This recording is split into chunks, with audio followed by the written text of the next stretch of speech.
since they were quite young. Marriage custody.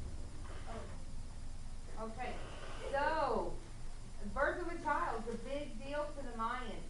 And whether you were a boy or whether you were a girl, you had something special happen. So at 3 months old, the number three is important to the women. And at 3 months old, they did a ceremony in which they took little replicas, which are like little toys, of the things they would use in the home. So they might, what did it say that they would get? It says that they might get a tool for spinning and weaving, carrying water and cooking and soaking and grinding. So they're getting little toys. Maybe they got little, like kind of like when you were little, you got pots, little toys, pots and pans and plates. Kind of the same thing to give them an idea. And the same went, hold on one second, okay. The same thing went for the boys. They got things for hunting. Their number was a 4 though, and it happened at 4 months of age. And then the coming of age ceremony that Craig read about. At 12 for the girls, and boys were 14. It was kind of like if you're Catholic and you have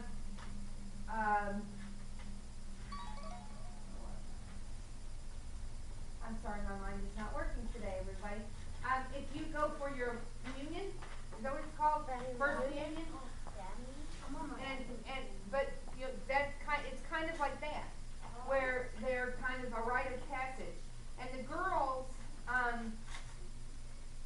got to keep their red shell that's around their waist or their around them, but the boys had to get rid of the white beads from around their hair. Yeah. And so it was like they grew up. It was kind of like they had this big growing up kind of ceremony. Why did the boys have to take the It just to say that they're not little boys anymore. And it said the girls had to take a string of red shells from around their waist. So it's kind of like they're saying you're not little anymore. You're grown up. It's time to do the grown up way. Okay, quiet. Thank you. Yes, Sarah. That's just their custom. That was their custom. The girls had the red beads around their waist. The boys had white beads that were in their hair. You just read. Anybody else that hasn't read would like to go ahead, Louis. We're going to do marriage customs. Nice and loud. I can't hear you. The next big event for Mayans was marriage. Men usually married around the age of 20. Girls married when they were as young as 14. The bride and groom did not choose each other. Instead, marriages were negotiated by the village Antazahad And Kasahab. You're right. Very good job. for matchmaking. These negotiations were not simple. Families had to agree on how much food and clothing would be given to the bridges Bride's family. the bride family. They also had to agree on the number of years a young man would work for his new wife's family. Once the details of the marriage were out, the villagers built a hut for the couple behind the home of the bride's family. When the home was ready, the bride and groom put on clothing woven for the occasion. After a priest blessed the marriage, the villagers celebrated. Hold on for a minute. I love that you're almost finished, but I'm having an issue right now, and two girls need to figure out what we need to do to fix it. Are you sharing? Okay. All right, Louis, go ahead. Rituals and ceremonies were an important part of daily life for the Mayans. Let's look more closely at Mayan religious beliefs and practices. Okay. So it says that when a woman is 14 or a girl, she's ready to get married, but the boys don't get married until they're about 20. And they don't choose each other.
They believe that corn, because their corn was a big part for them. Death, and it said many of their gods had animal characteristics. The jaguar was especially important to the Mayans. So a lot of the pictures you see of Mayan art have a jaguar in them. Oh, that's beautiful. All right, that is pretty awesome that's what it is that they that they would have done. So, since their main god is the rain god, is the jaguar mean rain? I don't believe the jaguar is the rain god. I don't believe so. It just says that they Do you want me to go ahead? yeah, you can go ahead and read. Let's read a little bit more about we're gonna read now about how human sacrifice played a big role in them and with them. All right. Human sacrifice played a role in the ancient Mayan game called Ho'opono'. Every Mayan city had at least one ball court where the game was played. Scholars believe that there were two teams of nobles. Players tried to hit a solid rubber ball to a stone ring by using the leather pattern of the ring and hit. People from all levels of Mayan society watched and played best on the outcome of the game. Slaves, land, and homes could be won and lost during the game. Surviving art from the ball court showed members of the losing team being sacrificed and the captain of the winning team being beheaded. Oh my goodness. I do not So want basically it was like a ball game and your elbows were padded and you used your elbows to hit the ball. And if you lost, if you were on the losing team, you were like sacrificed. And if you led the team, they beheaded you. So Toke is a game that you're gonna have to remember. So make sure that's something that you remember for when we do testing. Yes, Craig?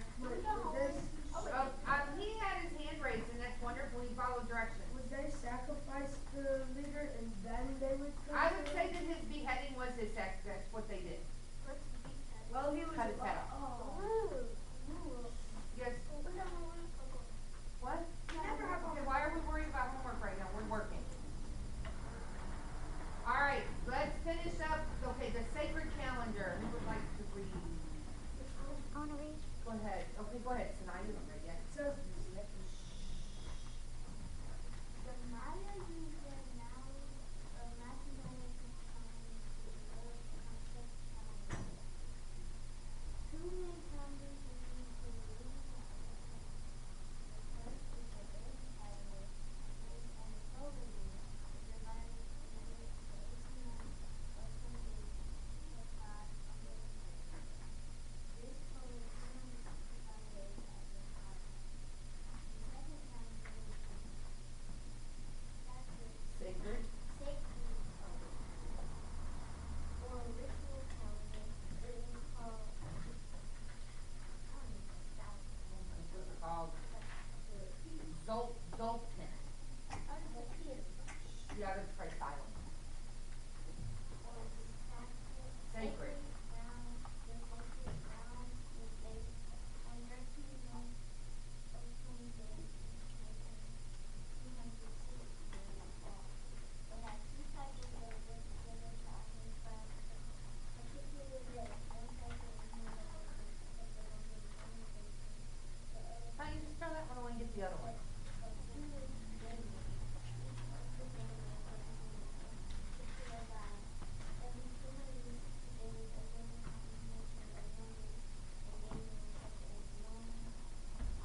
calendar prior to today, we talked about the calendar and how it was 365 days just like our calendar, and how, Lewis, and how they predicted a calendar up until the year 2012. And when they got to 2012, that's when the calendar ended. And a lot of people believe that when the calendar ended, so did the world. So they woke up the next day and voila, we were still here. So, Wait. okay, raise your hands. If you talk out, I'm not going to listen to you. 2012 as in 2 years ago? Yeah, as in 2 years ago. Wait, do we still alive? Mine is still alive. No, Mayans predicted it that long ago. Their calendar went all the way to 2012 and it stopped. And people believe that because the Mayan calendar stopped, that the Mayans had predicted the end of the world. Okay, raise your hands, and when I call on you, that's when you ask the question. Oh. Anthony? They said we were gonna die. Look at us 2 years later. Yolando? Did some people kill themselves? No, honey, it wasn't that somebody killed themselves right in the world. Some people just believed that that was the last, that was it. Alright. I don't know. Bring me my phone so I can check the time. That's not right. Alright, we have 1 minute left. Let's recap very quickly. Listen to what I say to you. Tomorrow when we come in, we talked about so far, we have talked about the Mayans, we talked about their home life, we talked about how they would marry, we talked about important events, religion, and big time social pyramid.